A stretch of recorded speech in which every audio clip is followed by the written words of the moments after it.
안녕하세요. hinki랩입니다. 여러분, 스타벅스에서 아메리카노 7잔 중 한 잔이 디카페인이라는 거 아셨어요? 그것도 올해 기준이에요. 불과 몇 년 전까지만 해도 맛없는 커피 취급받던 디카페인인데요. 지금은 연간 4,550만 잔이 팔리고 시장 규모가 2,926억 원을 넘었거든요. 근데 진짜 놀라운 건 따로 있어요. 이게 단순히 건강 트렌드가 아니라 커피 시장 자체가 바뀌고 있다는 신호라는 거예요. 오늘 이 영상 보시면 왜 이렇게 됐는지 확실히 아시게 됩니다. 한국 사람들이 1년에 마시는 커피 1인당 405잔이에요. 세계 평균이 152잔이니까 거의 2.7배고 프랑스 다음으로 세계 2위거든요. 하루에 한 잔 이상씩 마시는 셈이에요. 이 정도면 커피 공화국이라고 불러도 되겠죠? 근데 이 커피 공화국에서 지금 조용히 판이 바뀌고 있어요.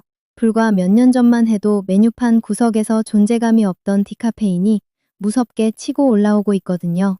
스타벅스 하나만 볼게요. 2024년에 디카페인 음료가 3,270만 잔 팔렸어요. 그것만으로도 엄청난 숫자인데 2025년에는 4,550만 잔까지 올라갔어요. 1년 만에 39%가 뛴 거예요. 사상 처음으로 연 4천만 잔을 돌파했는데 4,550만 잔이면 매일 약 12만 잔씩 나간 거거든요. 하루에 12만 명이 카페인 없는 커피를 골랐다는 얘기예요. 그렇게 쌓이고 쌓여서 2017년 8월부터 2026년 2월까지 8년 6개월 동안 스타벅스 디카페인 누적 판매량이 2억 잔을 넘었어요. 스타벅스 한 브랜드에서만요. 전국 커피 시장이 약 10조 원 규모인데 그 안에서 디카페인의 존재감이 이 정도예요. 지금 체감이 되는 숫자 하나 더 드릴게요. 올해 1, 2월 기준으로 스타벅스에서 카페 아메리카노를 시키면 7잔 중 한 잔이 디카페인이에요. 비중으로 따지면 14%예요. 나라 전체로 시야를 넓히면 더 극적이에요. 디카페인 생두 수입량이 2018년에 1,724톤이었거든요. 그게 2023년에 6,521톤까지 올라갔어요. 278% 증가. 원두를 들여오는 양 자체가 5년 만에 거의 4배 가까이 뛴 거죠. 전체 커피 시장에서 디카페인이 차지하는 비중도 1%대에서 3.4%까지 올라왔고요. 그런데 말입니다. 여기서 진짜 재미있는 게 있어요. 디카페인이 비싼 프리미엄 커피 전문점에서만 잘 팔리는 게 아니에요. 혹시 오후 3시쯤에 이런 고민 해보신 적 있으세요?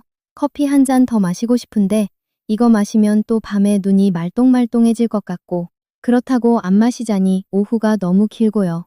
이 고민 저만 하는 게 아니었어요. 실제로 디카페인 아메리카노 판매의 51%가 오후 2시 이후에 몰려요. 일반 아메리카노는 35%인데요. 사람들이 이미 오후 커피의 답으로 디카페인을 선택하고 있는 거예요. 근데 여기서 주목할 포인트가 있어요. 디카페인이 비싼 카페에서만 잘 팔리는 게 아니거든요. 저가 브랜드에서 오히려 더 폭발적으로 크고 있어요. 컴포즈 커피가 전년 대비 127% 성장. 메가커피가 92% 성장이에요. 스타벅스도 물론 많이 팔리지만 성장률은 39%거든요. 저가 브랜드가 2배, 3배 더 빠르게 치고 올라오고 있는 거예요. 이게 왜 중요하냐면요. 프리미엄 매장에서만 팔린다는 건 일부 사람들의 취향이라는 뜻이에요. 근데 1,000원대, 2,000원대 커피에서 더 잘 팔린다? 그건 이제 취향이 아니라 일상이 된 거예요. 실제로 주요 커피 전문점의 디카페인 매출이 2,926억 원을 찍었는데요. 전년 대비 55% 넘게 뛴 숫자예요. 그리고 이걸 사는 사람들, 2030 세대가 60%로 가장 많아요. 집에서도 마셔요. 동서식품 카누 디카페인이 올해 400억 원을 넘길 전망이거든요. 참지 않고 즐기면서 건강 챙기는 거, 요즘 헬시 플레저라고 하잖아요. 디카페인이 딱 그거예요. 맛있는 커피 포기 안 하면서 밤에 잠도 잘 자겠다는 거죠. 근데 여기서 한 가지 궁금한 거 없으세요? 디카페인, 카페인을 빼는 거잖아요. 그럼 대체 어떻게 빼는 건데요? 사실 여기서 좀 불편한 얘기가 나옵니다. 카페인 빼는 방법이 다 같은 게 아니거든요. 크게 3가지가 있어요. 이산화탄소를 고압으로 넣어서 카페인만 쏙 빼는 방식, 물로 카페인을 녹여서 빼는 방식, 그리고 화학 용매를 쓰는 방식이에요. 첫 번째, 두 번째는 괜찮아요. 문제는 세 번째예요. 여기서 쓰이는 게 메틸렌 클로라이드라는 건데요. 이름이 어렵죠? 쉽게 말하면 페인트 벗기는 약이에요. 이걸로 카페인을 녹여서 제거하는 거거든요. 놀라운 건 미국에서는 이 방식이 합법이라는 거예요. FDA 기준으로 완제품의 10ppm 이하만 남으면 괜찮다는 입장이고요. 유럽은 그보다 5배 엄격하게 2ppm 이하로 잡고 있지만 그래도 결국 허용은 하고 있는 거예요. 페인트 벗기는 데 쓰는 화학 물질이 내 커피에 조금이라도 남아있을 수 있다는 건데 좀 꺼림칙하잖아요. 실제로 이게 논란이 꽤 됐어요. 2023년에 미국 건강단체 5곳이 FDA한테 아예 이 방식을 금지해달라고 청원까지 넣었거든요. 근데요, 여기서 반전이 있어요. 한국은 처음부터 이 방식을 안 써요. 아예 못 쓰게 막아놨거든요. 한국 규정상 디카페인 커피는 물이나 이산화탄소로만 카페인을 제거해야 해요. 쉽게 비교하면 이런 거예요. 미국은 페인트 벗기는 약을 쓰되 조금만 남기면 괜찮다는 입장이고 한국은 그 약 자체를 아예 쓰지 말라는 거예요. 처음부터 원천 차단을 해버린 거죠. 그래서 우리가 카페에서 마시는 디카페인은 전부 안전한 공정으로 만들어진 거예요. 스타벅스 코리아만 봐도 이산화탄소 고압 공정으로 카페인을 99.9% 제거하고 있고요. 여기에 올해 3월부터는 기준이 한 단계 더 강화됐어요. 예전에는 카페인을 90% 이상 제거하면 디카페인이라고 표기할 수 있었는데 이제는 잔류 카페인이 0.1% 미만이어야만 디카페인이라고 쓸 수 있어요. 미국이나 독일 같은 국제 기준에 맞춘 건데 가공 방식 자체는 한국이 훨씬 까다로운 셈이에요. 정리하면 이렇습니다. 가공 방식은 세계에서 가장 깐깐하고 표기 기준까지 국제 수준으로 올렸으니까요. 디카페인을 많이 마시는 나라들 중에서 한국이 가장 안전한 소비 환경을 갖추고 있는 거예요.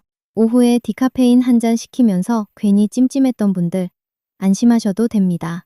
자, 여기서 한 발 더 나가볼게요. 디카페인도 이렇게 뜨는데 아예 카페인이 제로인 커피까지 나왔다는 거 아세요? 한국 스페셜티 커피협회 회장이 직접 제로 카페인 시대를 선언했어요. 디카페인이 카페인을 99.9% 빼는 거라면 아예 처음부터 카페인이 없는 원료로 커피를 만드는 거예요. 대표적인 게 보리로 만든 커피인데요. 와디즈에서 검정보리 라떼가 펀딩 5,400%를 달성했고 밤의 커피라는 제품도 1,800%를 찍었어요. 사람들이 이미 몰리고 있는 거죠. 이미 대기업도 움직이고 있어요. 하이트진로 음료는 검정보리로 만든 블랙보리 다크로스트를 출시했고 이탈리아에서는 오르조라는 보리 100% 커피가 오래전부터 있었거든요. 혹시 무알콜 맥주 기억나세요? 처음 나왔을 때 맥주도 아닌 게 왜 마셔? 라는 반응이었잖아요. 근데 지금은 편의점 냉장고 한 줄을 당당히 차지하고 있거든요. 디카페인이 딱 그 길을 가고 있는 거예요. 대체제였던 게 하나의 선택지가 된 거죠. 글로벌 디카페인 시장도 2032년에 33조 원 규모까지 커질 거라는 전망이 나와요. 매년 5% 넘게 성장한다는 건데 이건 일시적인 유행이 아니라 구조적인 변화라는 뜻이에요. 정리하면 이래요. 디카페인은 더 이상 맛없는 커피가 아니라 커피 시장의 새로운 주류가 되고 있고 한국은 세계에서 가장 안전한 디카페인 소비 환경까지 갖추고 있어요. 여러분은 디카페인 커피 마셔보셨어요?